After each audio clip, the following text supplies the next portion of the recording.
Praise the Lord, children.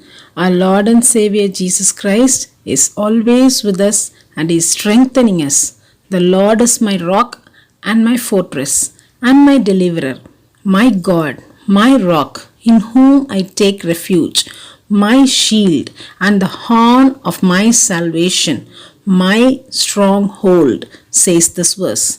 Now, we'll start with Unit 22, Environmental Management. Environmental management deals with the different aspects of environment, its structure, function, its quality, and its maintenance, including conservation of its living and non-living components. The diversified natural resources on this earth provide the necessities for survival of all forms of life, including man. Everything that comes from nature has some utility for man, but its utilization is possible based on the availability of appropriate technology. Resources can be renewed simultaneously along with their exploitation. Forests, crops, wildlife, groundwater, wind, and solar energy. They can maintain themselves by natural recycling or can be replenished by proper management. Simultaneously, non-renewable resources cannot be recycled and can get exhausted by unlimited and continuous use. Mineral ores, coal, petroleum, etc. They cannot be replaced easily. This would lead to a situation where non-renewable resources may come to an end after a certain period of time. Expanding human population resulted in expanding needs of man. With scientific and technological advancement, man started utilizing natural resources at a much larger scale. Continuous increase in population caused an increased demand for resources. Therefore, conservation of natural resources makes important contributions to the social and economic development of the country. Conservation and judicious use of resources. Natural resources are conserved for their biological, economic, and recreational values. The use of natural resources in excess and unplanned way leads to imbalance in the environment. A judicious balance should be maintained between exploitation of resources and its replenishment. Proper utilization and management of nature and its resources is termed as conservation. We have to build a sustainable world which should last forever. Some of the ways to sustain continuous use of resources are practices to utilize energy efficiently, avoid wastage of water, avoid usage of plastics and other biodegradable materials, and to take care for the environment we live. It is important that we manage and use our resources carefully so as to preserve for the future generations.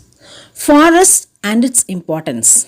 Forests are an important component of our environment and are dominated by microorganisms, flowering plants, shrubs, climbers, dense trees, and provide a vast habitat for wild animals. Forests also contribute to the economic development of our country. Forests are vital for human life. It is a source for a wide range of renewable natural resources. They provide wood, food, fodder, fiber, and medicine. Forests are a major factor of environmental concern. They act as carbon sink, regulate climatic conditions, increase rainfall, reduce global warming, prevent natural hazards like floods and landslides, protect wildlife, and also act as catchments for water conservation. They also play a vital role in maintaining the ecological balance. Deforestation and its effects. Deforestation is the destruction of large area of forests. This happens for many reasons like intensive agriculture, urbanization, construction of dams, roads, buildings and industries, hydroelectric projects, forest fires, construction of mountain and forest roads. It is a threat to the economy, quality of life and future of the environment. India is losing about 1.5 million hectares of forest cover every year. Effects of deforestation. Deforestation gives rise to ecological problems like floods, drought, soil erosion, loss of wildlife, extinction of species, imbalance of biogeochemical cycles, alteration of climatic conditions, and desertification. Conservation of forests. India has an area of 752.3 lakh hectare classified as reserved forests and 215.1 lakh hectare as protected forests. The important measures taken for conservation of forests are as follows. Afforestation. Activities for afforestation program Van Mahotsav includes planting and protecting trees with multiple uses which help in restoration of green cover. Destruction of trees should be curtailed. Social forestry program. It should be undertaken on a large scale with active participation of the public and utilization of common land to produce firewood, fodder and timber for the benefit of the rural community. This relieves pressure on existing forests and to safeguard future of tribals. Forest conservation through laws. Adopting stringent laws and policies to conserve and protect forests are through National Forest Policy 1952 and 1988 and Forest Conservation Act 1980. Wildlife and its conservation. Wildlife refers to the undomesticated animals living in their natural habitats, forests, grasslands and deserts, an area without human habitation. They are needed for maintaining biological diversity. It also helps in promoting economic activities that generates revenue through tourism. Conservation of forest and wildlife is interrelated with each other. Decline in wildlife population. Wildlife of India is a great natural heritage. Exploitation of wildlife resources has decreased global wildlife population by 52% between 1970 and 2014. Overexploitation and shrinking of forest cover areas has resulted in animals becoming extinct. Some are threatened and some are on the verge of extinction. In recent years, increase in human encroachment has posed a threat to India's wildlife. Aims of wildlife management.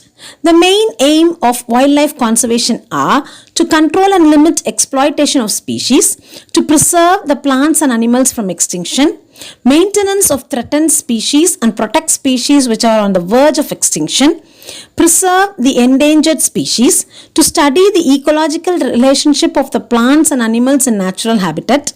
Hunting and poaching should be prohibited. Establishment of national parks, wildlife sanctuaries, protected areas and biosphere reserves. The Wildlife Protection Act was established in 1972. The provisions of the Act are prohibit killing and hunting of specified animals, constitute sanctuaries, national parks and closed areas for wildlife conservation, special schemes for preservation of endangered species, constitute central zoo authority and recognition of zoos, restrict, regulate or prohibit trade in wild animals and products obtained from them. Organizations involved in conservation of wildlife. Number 1, Indian Board for Wildlife, IBWL. World Wildlife Fund, WWF for Nature. World Conservation Union, WCN. International Union for Conservation of Nature and Natural Resources, IUCN. Convention of International Trade in Endangered Species, CITES, CITES.